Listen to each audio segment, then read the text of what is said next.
lalong gumagaan ang pakiramdam. Bakit Zumba? Ito ang sagot. Galaw ng katawan, Saya ang abot. Pawis ay tumutulo, ngunit ngiti ay tuloy-tuloy. Bakit Zumba? tanong ng lahat, Dito gumagaan ang bigat. habang sabay ang bawat galaw.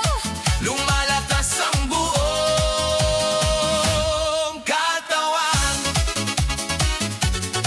Hey, hey! Kapag sama-sama ang grupo, mas nagiging masigla ang galaw. Sigaw ng saya sa paligid,